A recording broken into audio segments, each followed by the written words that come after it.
함께 오늘 말씀 보도록 하겠습니다. 오늘 말씀은 요한복음 4장 20절부터 24절의 말씀 중 23절과 24절의 두 절의 말씀을 함께 봉독하도록 하겠습니다. 요한복음 4장 23절과 24절의 말씀 다 찾으신 줄 알고 한 목소리로 함께 봉독하여 올리도록 하겠습니다. 아버지께 참되게 예배하는 자들은 영광 진리로 예배할 때가 오나니 곧 이때라. 아버지께서는 자기에게 이렇게 예배하는 자들을 찾으시느니라. 하나님은 영이시니 예배하는 자가 영과 진리로 예배할지니라. 아멘. 자, 신령과 진리로 예배다라는 말씀을 가지고 함께 은혜를 나누도록 하겠습니다. 자, 우리가 지난 시간에 그리심산이 왜 아닌지 우리가 함께 살펴보았죠. 그래서 그 그리심산이 아니다라는 것을 제가 성경의 말씀들을 찾아서 얘기를 했습니다. 그러니까 이렇듯 이 사마리아인들은 자기들만의 성경의 어떤 근거들을 가지고 그것으로 이야기를 하더라는 것이에요. 그러나 성경은 전체적인 맥락을 놓고 보아야지 어느 일부분의 덜락만을 놓고 이렇게 우리가 그것을 보고 해석을 한다면 그들의 말이 옳다라고 잘못된 오류를 범할 수가 있더라라는 것입니다. 그러므로 사랑하는 성도님들, 이 사마리아 여인이 했던 우리 조상들은 이 산에서 예배하였는데 당신들의 말은 예배할 곳이 예루살렘에 있다 하더이다라는 이 말씀을 가지고 사마리아인들은 자기 땅에 지어져 있는 성전이 진짜고 참 것이다라고 그와 같이 얘기합니다. 그래서 그들은 신명기 12장 10절부터의 말씀과 창세기 12장의 말씀, 창세기 33장과 여호수아 8장의 말씀들을 가지고 그들 나름대로의 근거를 제시를 하더라는 것입니다. 그러나 우리가 지난 시간 함께 보았던 것처럼 이 시내산에서 이스라엘이 금송아지를 만들어 사마리아 땅의 그리심산에 세워진 그 제단이 바로 이러한 절차들을 갖고 왔다는 것을 통하여서 바로 그것이 아님을 깨달았습니다. 자, 그러면 오늘 본문의 말씀으로 들어갑니다. 자, 사마리아에 있는 성전은 아니다라고 하나님께서 말씀을 해주셨죠. 그러면 우리가 지난 시간에 이제 예수님이 무슨 답변을 해야 됩니까? 그리심산이 맞습니까? 시온산이 맞습니까? 라고 했었을 때 이 시온산은 예루살렘 성전이 있었던 것이잖아요. 그러면 예루살렘의 성전이 맞다라고 말씀을 해주셔야 됩니다. 그런데 오늘 본문에 기록되어 있는 말씀에 보니까 거기도 아니다라고 그와 같이 얘기합니다. 본문 21절입니다. 예수께서 가라사대 여자여 내 말을 믿으라. 이 산에서도 말고 예루살렘에서도 말고 너희가 아버지께 예배할 때가 이르리라 라고 이와 같이 얘기를 합니다. 주님은 그리심산도 아니고 시온산도 아니다라고 그와 같이 얘기합니다. 물론 예루살렘에서의 제사는 하나님께서 지정하여 주셨던 그와 같은 제사가 맞습니다. 그러나 그 제사는 진정한 제물이며 제사장이신 예수 그리스도로 말미암게 될 구원을 상징하는 것으로 예표되어 있는 것입니다. 그럼에도 이스라엘 사람들은 그 제사를 통해서 하나님의 은혜의 필요성을 깨닫고 그 은혜를 추구하는 것이 아니라 자신들의 종교 행위를 의지해서 자기의 의만을 쌓고 있더라는 것입니다. 그리고 자기 자신들만을 위한 다윗 왕국을 재건하기 위하여서 정치적으로 군사적인 메시아를 그들은 기다리고 있었습니다. 그러니까 이것 또한 하나님이 보시기에는 하나님의 은혜를 구하는 것이 아니라 오직 그들은 그들의 욕심과 욕망을 채우기 위한 하나님을 마치 우상과 같이 섬기고 있었다는 것이에요. 그래서 하나님께서는 그 예루살렘에 지어져 있는 성전을 향하여서도 아니다라고 그와 같이 얘기합니다. 그래서 주님은 그것도 예배하는 것이 아니다라고 말씀합니다. 그러니까 하나님께서 말라기에서 어떤 말씀을 하십니까? 누가 이 성전문을 좀 닫아다오라고 그와 같이 말씀을 하시죠. 그 말의 뜻은 무엇입니까? 지금 이 유대인들이 하나님의 율법을 지키고 제사를 지내고 제물을 바치는 그 모든 것들이 지금 하나님 보시기에는 무엇됐다는 거예요? 너희들이 지금 내 앞에 와서 잘못된 예배를 드리고 있다는 것을 하나님께서 말씀하시는 거예요. 그래서 누가 이 성전의 문을 좀 닫아다오라고 얘기한 거예요. 너희들의 우상 숭배, 너희들의 욕심과 욕망을 위하여서 나를 찾는 자가 더 이상 내 땅을 밟지 아니하였으면 좋겠다라고 하나님은 그의 비통한 심정을 이와 같이 말라기 선지자를 통하여서 하나님의 심정을 말씀을 드립니다.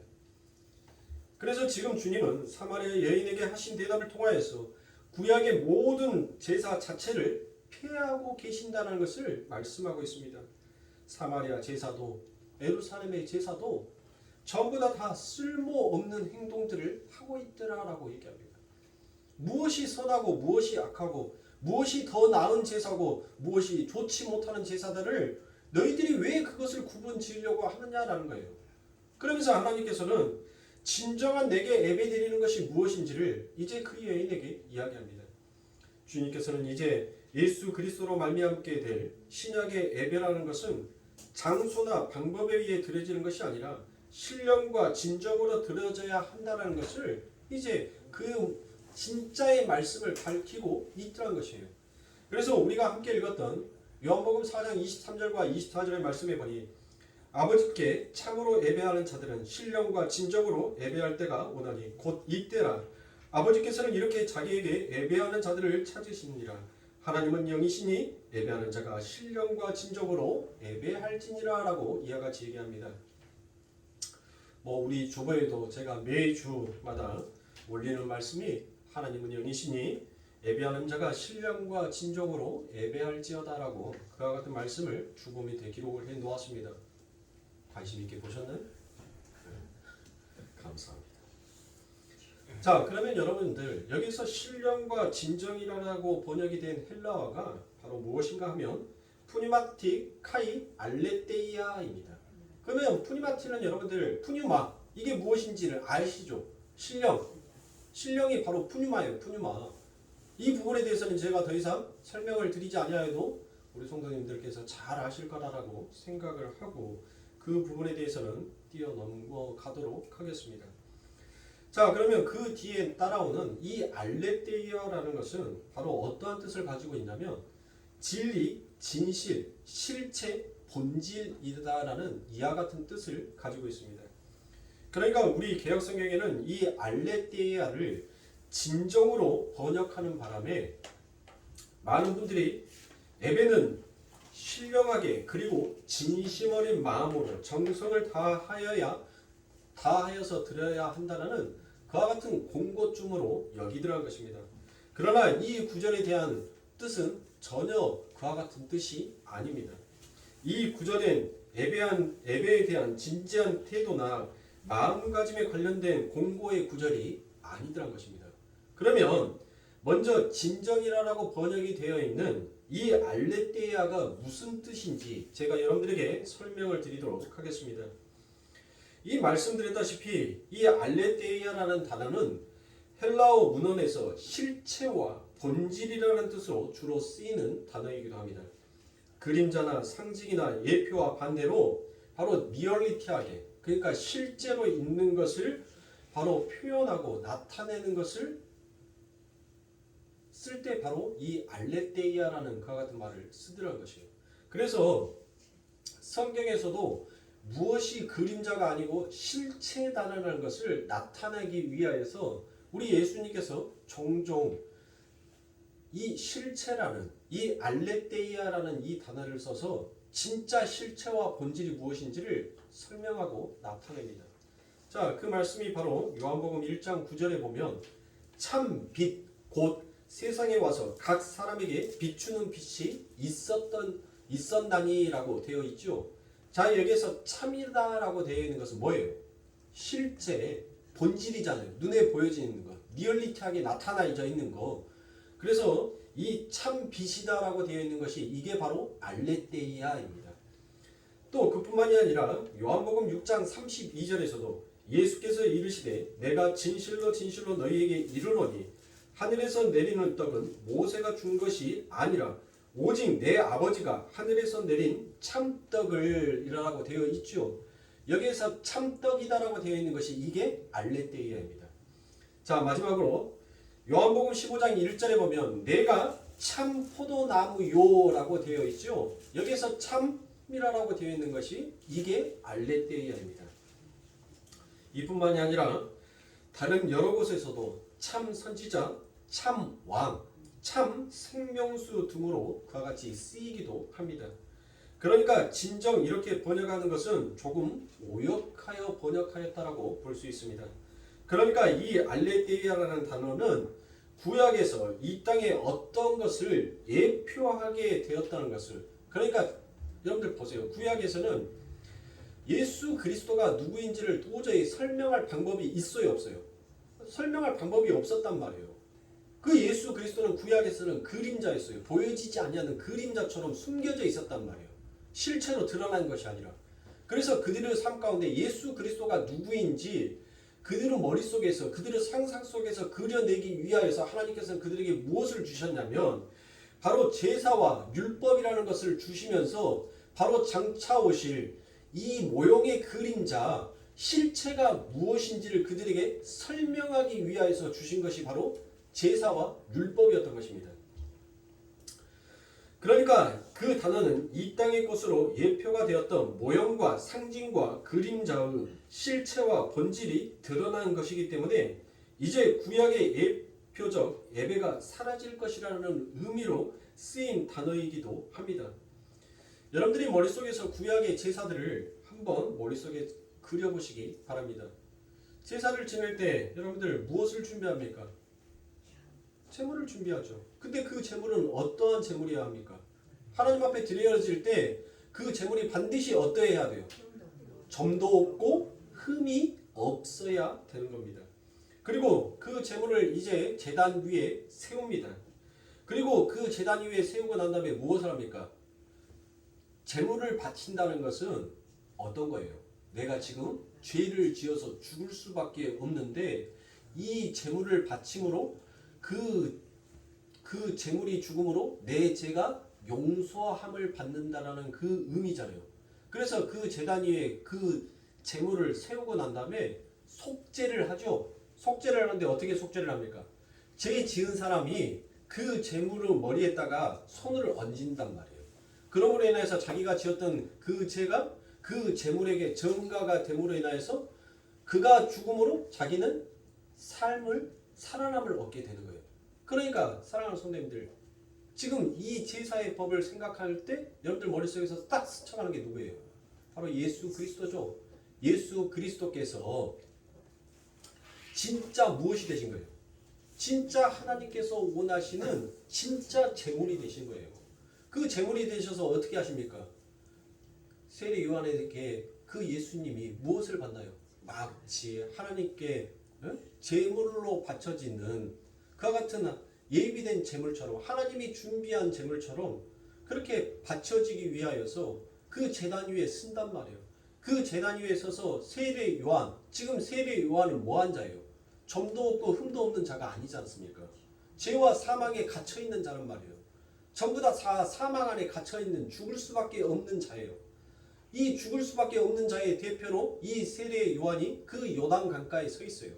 그리고 난 다음에 하나님께서 택한 모든 백성들의 그 죄의 대표로 이 세례 요한이 바로 그 제물이 되신 예수 그리스도, 점도 없고 흠도 없는 그 예수 그리스도의 머리에 손을 얹음으로 인하여서 우리들이 죽어야 할 그 죄가 예수 그리스도에게 전가가 되므로 그 제물, 예수가 죽고 우리는 살아나는 형도. 그러니까 결국 구약의 제사 역시도 누구를 예표하는 거예요? 그래요. 예수를 모형하는 거였어요. 실체의 모습은 바로 예수다는 거예요. 자, 제사장들이 하나님 앞에 제사를 지내죠. 그런데 그 제사장들이 제사를 지내기 위하여서는 반드시 그들이 해야 되는 것이 있어요. 무엇을 해야 됩니까? 그들의 더러운 몸을 씻어야 합니다.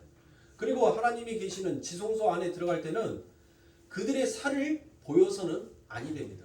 그들의 살은 뭐예요? 죄란 말이에요. 죄라. 그래서 죄 용서함을 받지 못하는 자들이 하나님의 제단 안에 들어가면 그 자리에서 즉시로 죽을 수밖에 없어요. 그러면 하나님 앞에 진정한 제물을 바치기 위하여서는 대제사장, 아무 흠도 없고 점도 없고 아무 죄가 없어진 대제사장이 그 예물을 가져다가 하나님 앞에 그 피를 뿌려야지만이 진짜 용서함, 진짜 사함을 받을 수 있는 거예요. 그런데 이 땅의 제사장들은 뭐예요? 전부 다 죄 아래에 갇혀져 있는 자들이잖아요. 전부 다 아담의 후손이란 말이에요. 죽을 수밖에 없는 자들이에요. 그래서 우리 예수 그리스도께서 이 땅에 오셔서 당신이 제사장의 역할도 되시고 또한 제물의 역할도 당신이 하신 거예요. 그렇게 우리 예수 그리스도께서 하나님께서 우리들에게 주셨던 그 모든 율법을 완성하시죠. 그 율법이 뭐예요? 율법의 완성이 뭡니까? 율법의 완성은 여러분들 순종이었어요. 순종. 우리 예수 그리스도께서 이 땅에 오셔서 죽기까지 순종을 하셨단 말이에요. 하나님의 말씀을 철저하게 다 이룬 자였어요. 그래서 그가 대제사장이 되신 거예요.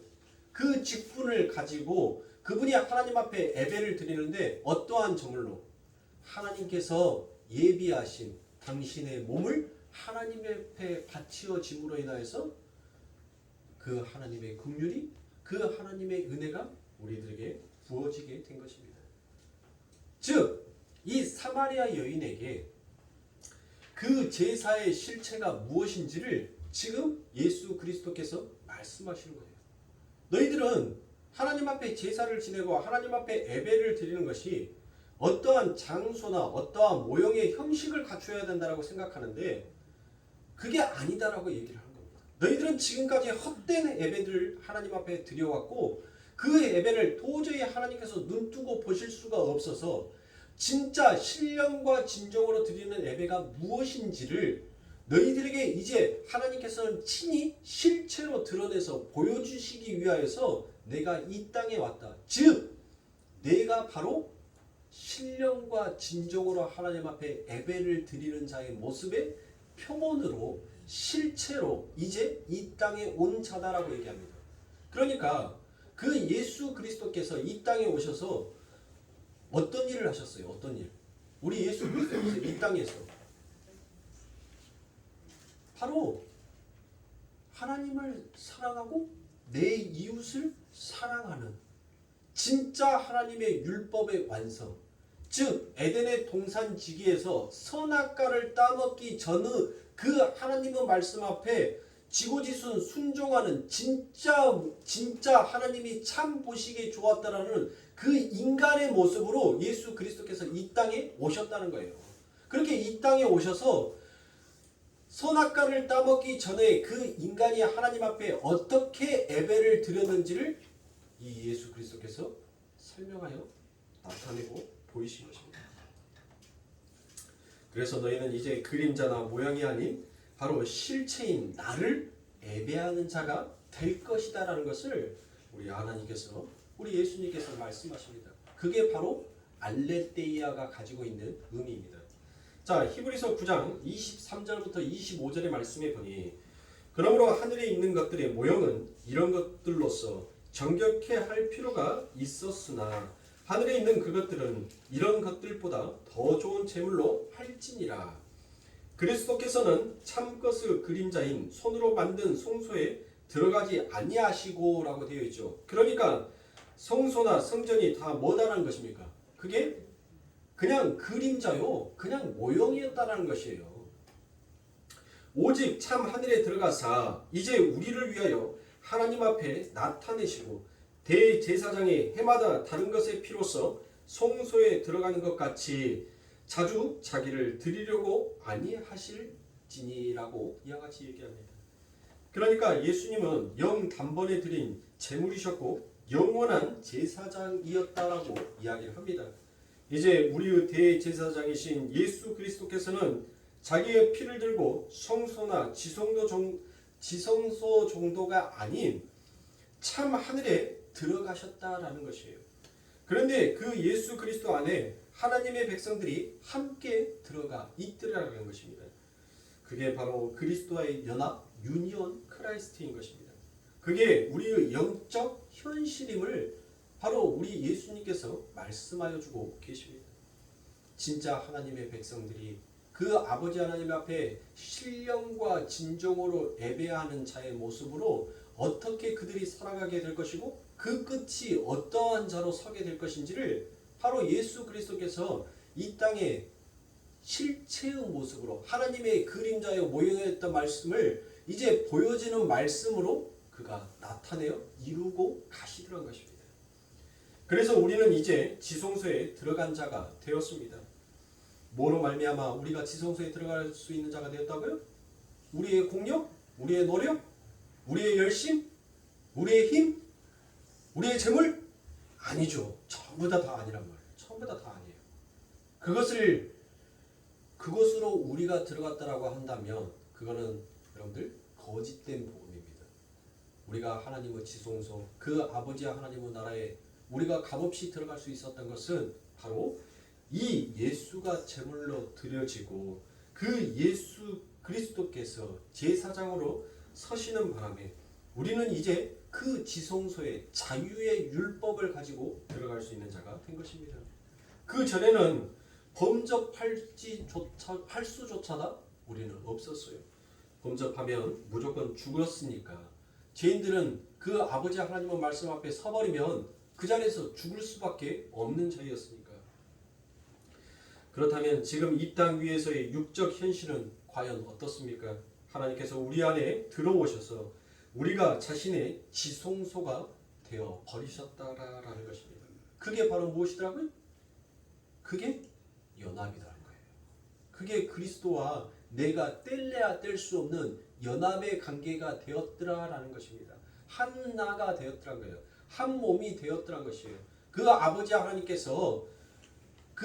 하나님께서 사람을 창조하셨을 때 남자와 여자 그 둘이 한 몸을 이룰지라라는 진정한 연합, 진정한 하나가 되는 것이 무엇인지를 바로 이 예수 그리스도를 통하여서 그것을 우리들에게 보여지는 그림으로 하나님께서 그려서 나타내 주신 것입니다.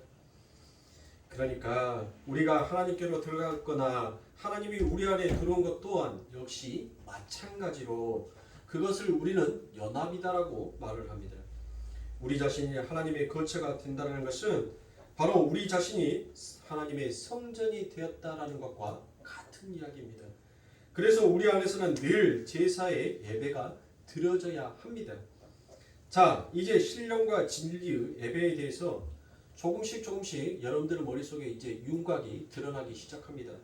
그런데 아직까지 여러분들 머릿속에 이 실체로 예배드리는 삶이 무엇인지에 대한 뚜렷한 것이 아직 그려지지 아니하셨을 거라 믿습니다. 그러니까 조금 더 들어보시면 실체로 예배드리는 것이 무엇인지에 대해서도 여러분들 곧 알게 될 겁니다. 자, 영적으로 이미 천국에 들어가 있는 자들이 지성소가 되어버린 자기 자신 속에서 하늘의 예배의 실체를 경험하고 살아가더란 것입니다. 그리고 그 삶 가운데서 무엇이 되더란 것이에요. 우리들의 삶 가운데 우리들도 하나님 앞에 바치어지기 위하여서는 무엇이 되어야 돼요? 재물은 반드시 점도 없고 흠도 없어야 되는 이 두 가지의 조건을 가지고 있어요. 그러니까 하나님의 백성, 하나님께서 당신의 성전을 삼고 있는 자들은 반드시 이 땅에서 무엇을 경험하게 되냐면 그 점도 없고 흠도 없는 자로 세워져 가게 되더란 것이에요. 결국 점도 없고 흠도 없는 자로 세워져서 무엇하게 되는 거예요? 하나님 앞에 바치워지는 자가 되는 것이 그게 성도의 삶이라는 거예요. 그렇게 하기 위해서 하나님께서는 무엇을 합니까? 우리들의 삶 가운데 점을 하나님께서 점 빼주신다는 말 아니에요. 흉터를 성형수술 해가지고 하나님께서 이쁘게 만들어주신다는 것이 아니에요. 너희들에게는 점과 흠이 있지만 너희가 내 아들 예수 그리스도의 피를 바라보면 그 예수 그리스도의 피가 그 위에 너희들의 점 위에 덮어져 버리면 너희들의 흠 위에 덮어져 버리면 너는 점도 없고 흠도 없는 깨끗한 양과 같이 내게 드리워지는 자가 될 것이라는 거예요. 그러니까 결국 하나님께서는 우리들의 삶 가운데 무엇을 말씀하시는 거예요? 너는 결국 네가 얼마나 죄인의 계수였는지 네가 얼마나 나에게 정말 불가능한 자였는지를 내가 반드시 너희들의 삶을 통하여서 내가 알게 하고 깨닫게 하고 그 끝에서 나를 이렇게 점도 없고 흠도 없이 만들어서 진정한 하나님의 제물로 하나님께서 기뻐 받으시는 예물이 되었던 것은 모두 예수 그리스도의 은혜였음을 내가 너희들의 인생을 통해서 반드시 내가 너희들을 깨닫게 할 것이다라는 것이 그게 바로 신령과 진정이라고. 그래서 우리가 이 말씀이 바로 로마서 5장 3절부터 5절의 말씀으로 연결이 되겠지요. 자, 우리들에게 하나님께서 왜 환난을 주시냐고요? 왜 환난을 주세요? 사랑하는 성도님들, 나는 지금까지 무엇을 입을까, 무엇을 먹을까, 무엇을 마실까 한 번도 고민해 보지 아니하고 나는 그와 같이 살아왔습니다라고 하시는 분들만 손 다 내리세요. 다 내리셔요. 봐요. 전부 다 그러잖아요. 정말 우리가 먹을 것이 없어서 오늘 내가 무엇을 먹어야 되지? 우리가 고민한 적이 있습니까? 우리가 정말 입을 옷이 없어서 나는 오늘 무슨 옷을 입고 나가지라고 여러분들 그와 같이 고민해 보신 적 있냐고요? 내가 오늘 무엇을 마실까를 여러분들이 정말 그 목마름 속에서 그것을 여러분들 간절히 고민하고 고심하여 본 적이 있냐고요? 우리는 너무 풍족한 세상 가운데서 살아갑니다. 냉장고마다 각 가정의 냉장고마다 먹을 것이 넘쳐나요. 찬장이고 냉장고고 할 것 없이 여러분들 그 먹을 것이 넘쳐난데도 불구하고 우리는 매 끼니 때마다 나는 오늘 무엇을 먹지? 무엇을 해서 먹어야지 잘 먹었다라고 말할 수 있을까? 그것을 걱정해요. 내 옷장에는 여러분들 좀 있을 만큼 옷들이 가득해요. 그러면서도 항상 우리들의 입에서는 막상 나가려고 하니까 옷이 없네. 입을 옷이 없네. 늘 우리들은 무엇을 입을까를 걱정하더라는 것이에요. 그러면서 우리들은 끊임없이 무엇을 합니까? 나에게 주신 은혜로 넘쳐주신 내가 먹고 남은 것이 있으면 그게 하나님의 축복이고 족한 줄 알아야 되는데 우리들은 내 냉장고에 내 찬장에 먹을 것이 넘쳐남에도 불구하고 늘 화려한 그림 멋진 음식들만을 늘 찾아다니더란 것이에요. 늘 그것을 먹기 위해서 그것을 바라기 위해서 갈급하더란 것입니다. 내가 입기 싫어서 내 마음에 내키지 않아서 그 옷을 안 입을 뿐이지 옷이 없어서 안 입은 것은 아니지 않습니까? 맞잖아요. 그런데 우리들은 늘 새로운 옷, 멋진 옷, 그 옷들을 보면 야 저거 사고 싶다, 저거 입고 싶다. 옷이 넘쳐나는데도 또 그것들을 바라보면서 살더라는 것이에요. 그러니까 뭐합니까? 만족이라는 것이 없어요. 감사가 없는 거예요. 늘 고마움을 잃어버리고 사는 것입니다. 내 삶 가운데 주어지고 내 삶 가운데 넘쳐난 것이 너무나도 많이 있음에도 불구하고 늘 내 안에서는 그와 같은 세상을 향한 탐심과 탐욕과 욕망이 가득하다는 것이에요. 그래서 하나님께서는 우리들의 삶 가운데 무엇을 하나님께서 사랑하는 자녀에게는 무엇을 준다고요? 징계의 채찍을 주신다 하지 않습니까? 채찍을 맞지 아니하는 자녀는 무슨 자녀다라고요? 사생아다라고 하잖아요. 사생아. 그러므로 하나님께서 너희들에게 징계의 채찍을 때리는 것은 너희들이 그만큼 하나님의 자녀됨을 알고 오히려 기뻐하라라고 얘기하지 않습니까? 그러므로 사랑하는 성도님들, 우리들의 삶 가운데 이 점과 흠을 없애기 위해서는 그리고 그 하나님의 은혜가 무엇인지를 깨닫게 하기 위해서는 하나님께서는 우리들의 삶을 뒤흔들어 버리는 그와 같은 환난을 주실 수밖에 없는 거예요. 그런데 그 환난 가운데서도 여러분들 그 아버지 하나님의 인내하심이 그 하나님의 참고 오랫동안 우리를 품고 싶어하는 그 하나님의 자비와 양성과 긍휼과 사랑이 우리들에게 함께 전가가 되니 무엇 할 수가 있습니까? 그 절망 속에서 그 답답함 속에서 우리가 또 다른 새 희망을 갖고 그것을 버티며 이겨나가게 되더라는 것이에요. 그러므로 저와 여러분들은 이 환난을 통하여서 오히려 그것을 즐거워할 수 있는 자로 하나님께서는 우리를 그렇게 만들어가고 계신다는 것을 오히려 감사로 기쁨으로 여겨야 할 것입니다. 그게 우리들의 삶이에요. 그러나 그렇지 못하셨습니까? 제가 우리 성도님들에게도 제가 새벽기도 때 말씀드렸던 것처럼 늘 아벨과 같은 자로 그와 같은 모습으로 살아와야 하는데 늘 내 삶 가운데 닥쳐오는 그 모진 바람 앞에서는 늘 나는 하나님 앞에 가인과 같은 모습으로 늘 서더란 것이에요. 그래, 그럴 수도 있어. 그래, 기도로 간구로 하나님 앞에 아뢰자라는 것이 아니라 늘 가인과 같이 나의 얼굴이 붉어지고 나의 목소리에 핏대가 세워지고 나의 혈기를 부리면서 하나님 앞에 대들고 원망하는 식으로 늘 가더란 것이에요. 우리 교회의 문제를 놓고 정말 믿음이 성숙해지고 진짜 하나님의 은혜를 안다면 그래, 기도합시다 라고 이렇게 가고 하나님께서 우리들에게 더 좋은 것을 주시기 위해서 하나님께서 이제 우리를 들어 움직이시는가 봅니다 라고 이와 같이 하나님 앞에 모든 것을 그 환난과 풍파 속에서도 모든 것을 감사로 기쁨으로 여겨지면 정말 좋은데 저는 아직 흠이 많고 점도 많은 자인가 봅니다. 그래서 가인처럼 혈기를 냈어요. 얼굴이 붉어졌어요.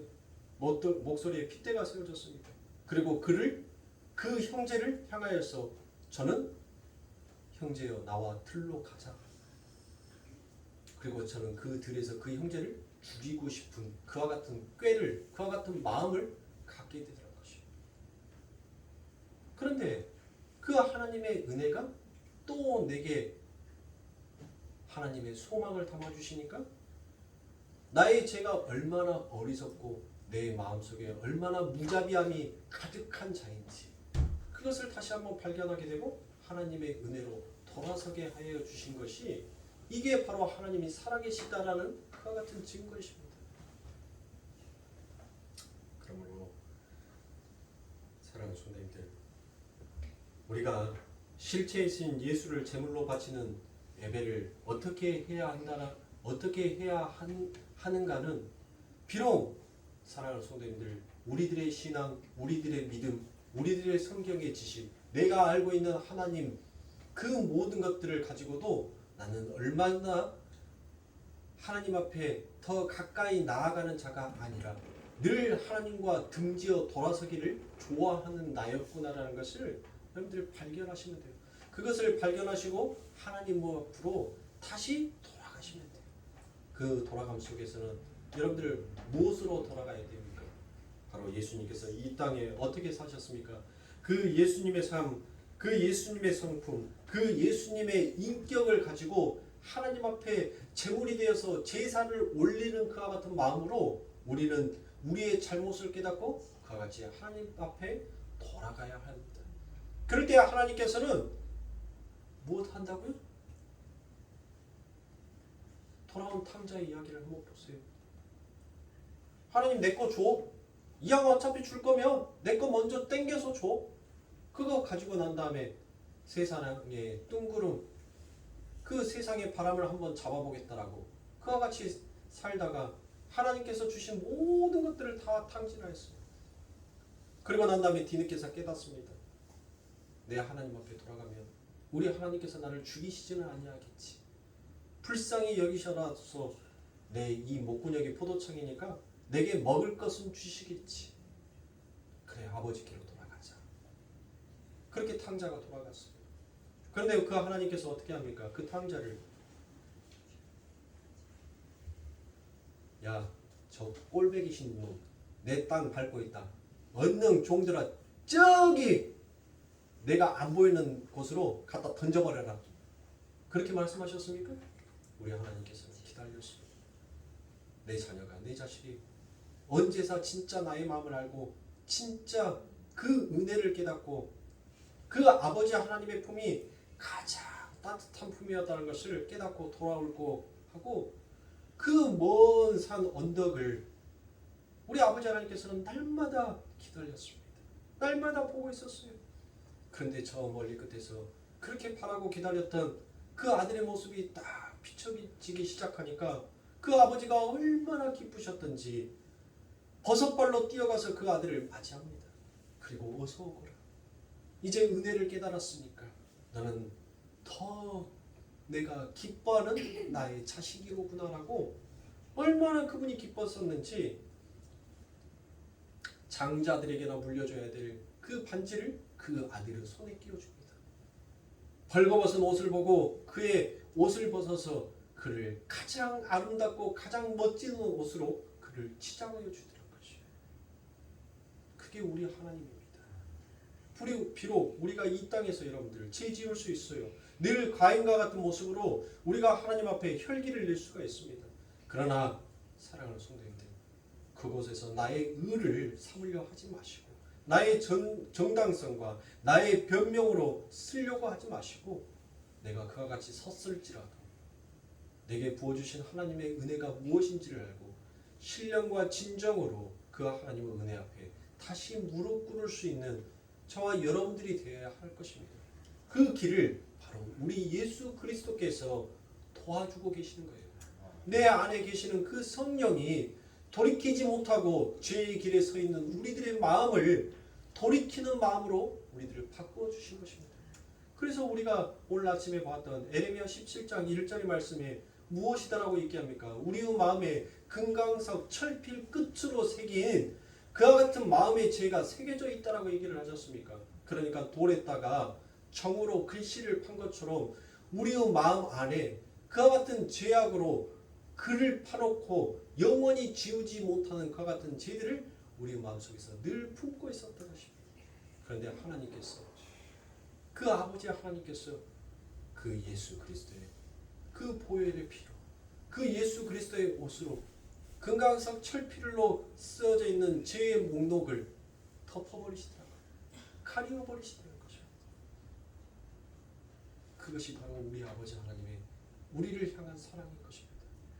그러므로 사랑하는 성도님들, 우리들의 삶 가운데 환난이 있고 징계가 있고 채찍이 있다면 그것은 바로 살아계신 하나님의 나타내시는 증거이시며 우리를 향한 하나님의 사랑이 얼마나 지고지순하신지를 우리들에게 나타내시는 하나의 증표요 실체인 것입니다. 정말 우리는 환난의 바람 속에서도 우리는 기뻐할 수 있는 자로 반드시 우리는 성장해 갈 것이고 이미 성장해 져 있습니다. 그러므로 사랑하는 성도님들, 정말 우리가 아버지 하나님 앞에 신령과 진정으로 예배를 드린다면 결국 우리들의 예배의 삶 가운데 그 아버지 하나님을 향하여서 나오는 고백은 하나님, 당신은 왕이니까 저는 당신을 사랑할 수밖에 없습니다라는 이와 같은 고백이 우리는 그분의 십자가 아래서 반드시 터져 나와야 할 바로 예배의 찬송의 기도가 되더란 것입니다. 그러므로 사랑하는 성도님들, 이처럼 하나님을 왕으로 그리고 그 하나님을 내가 이 세상에서 가장 사랑해야 하는 자로 고백하는 자들의 삶은 어떻게 되는 거예요?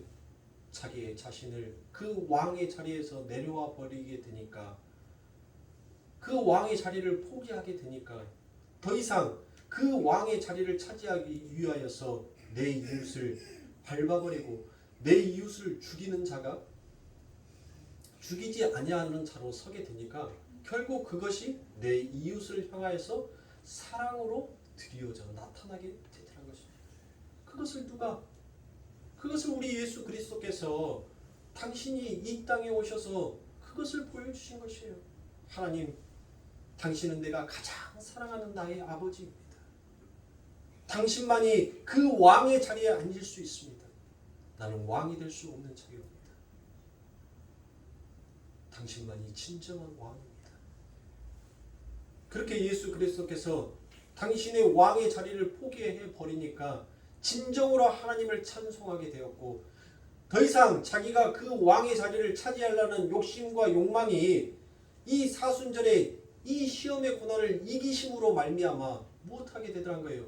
그것을 내려놓게 되니까 자연스럽게 내 이웃을 향하여서 그 하나님의 사랑에 그들을 향하여서 나가게 되더란 것입니다. 그러므로 사랑하는 성도님들, 우리는 왕의 자리를 어서 내려놔야 합니다. 그것을 내려놓기 위하여서 하나님께서는 끊임없이 이 땅에서 우리들을 환난과 연단을 주실 것입니다. 하나님께서는 끊임없이 그 징계의 채찍을 때리실 것입니다. 왜요? 우리를 반역자로 영원히 참수시키지 아니하고 정말 그 참수당해야 할 우리를 그 아버지 하나님께서는 살려내시기 위하여서는 오직 하나님께서는 당신의 마음이 아프더라도 당신의 가슴이 그렇게 찢어지더라도 그 길을 할 수밖에 없었던 것입니다. 그런 것을 알아서 됩니다. 이처럼 예수 그리스도께서 하나님 앞에 진정한 예배의 삶, 신령한 마음으로 예배 드리는 자의 삶, 그와 같은 삶의 모습이 무엇인지를 바로 요한복음 2장 19절부터 21절의 말씀에 이와 같이 예수님께서 말씀하십니다. 예수께서 대답하여 가라사대 너희가 이 성전을 헐라 내가 사흘 동안에 일으키리라. 유대인들이 가로되 이 성전은 46년 동안에 지었거늘 내가 3일 동안에 일으키겠느냐 하더라.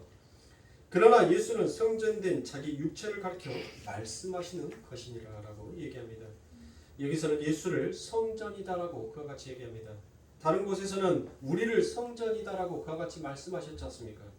그러니까 이 말은 성전이 우리가 이 땅에서 하나님 앞에 올려드려야 할 예배의 삶은 바로 성전이 대신 그리고 성전이신 예수를 하나님 앞에 올려드려야 한다는 것을 미리서 보여주고 있는 것이에요. 그러니까 하나님의 교회, 하나님의 성전이 하나님 앞에 예물을 드리고 하나님 앞에 제물을 바치는데 그 예물과 제물이 무엇이어야 된다는 거예요. 그게 바로 예수여야 한다는 거예요. 그게 진짜 성전의 역할이고 그게 진짜 하나님의 은혜를 아는 참된 교회의 모습이고 그게 아버지 하나님은 나라의 삶의 원리다라는 것을 지금 예수 그리스도께서 말씀하시는 것이에요. 그러니까 이 예배당이 교회가 아니에요. 이 예배당이 성전이 아닙니다.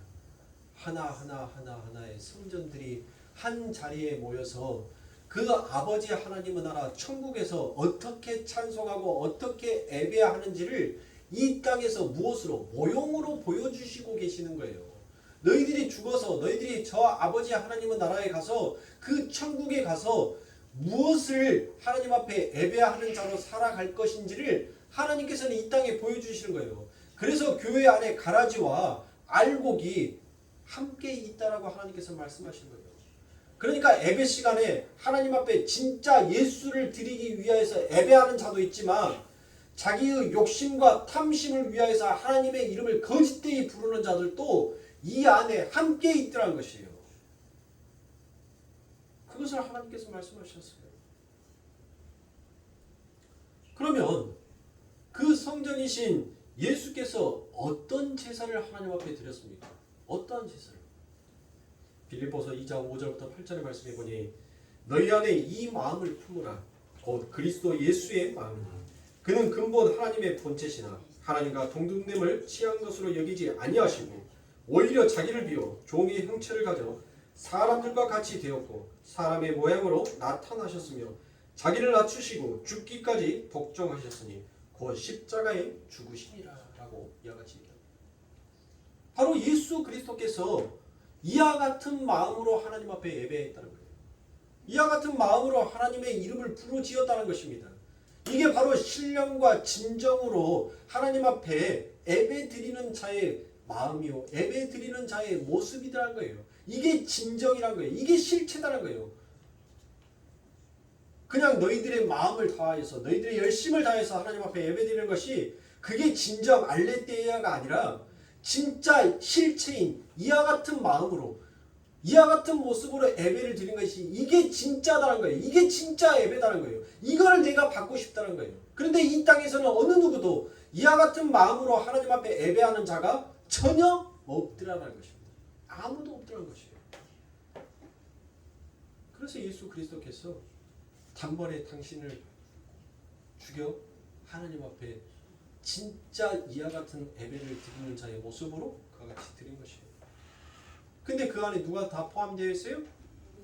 창세 전에 하나님께서 예비하여 놓으신 그 아버지 하나님의 백성들이 전부 다 예수 그리스도와 함께 연합이 되어서 이와 같은 모습으로 하나님 앞에 예배를 드렸더니 하나님께서 그 예배드림을 흠양하여 받아주시더라는 것이에요. 그러면 묵시의 세계에서는 하나님께서 우리의 모든 예배를 다 받으셨지만 이 역사의 현실 속에서 우리들이 또 이와 같은 예배의 모형을 가지고 있는 것은 정말 이 하나님의 은혜, 이 하나님의 사랑을 너희가 입으로만 말하는 것이 아니라 진정으로 너희들의 마음에서 그것을 깨닫고 알으라는 거예요. 그래서 내가 너희들 그 단단한 돌과 같은 단단한 마음을 이제 하나님의 마음으로 부들부들한 마음으로 내가 너희들을 그 마음을 바꾸어 놓았다는 것이에요. 그러니까 사랑하는 성도입니다. 주님은 사마리아 여인과 하나님의 백성들에게 신령과 진정으로 예배할지라는 공고를 하심으로 지금까지는 너희가 예배의 모양과 그림자를 통해서 예배에 대한 힌트를 얻었다면 이제 그 실체인 내가 너희의 제물이 되고 제사장이 되어서 제사를 다 드렸으니까 너희는 그 실체인 십자가를 근거로 예배를 드려라라고 말하는 것이 바로 이 사마리아 여인의 예배의 이야기인 것입니다. 그런데 그 예배는 그리심산이나 예루살렘의 시온산 같은 장소적이고 형식적인 것이 아니라 바로 예수를 제물로 드리는 자로서의 예수의 삶을 내어놓는 삶이어야 한다는 것을 전부 그 안에 내포하고 있는 것입니다.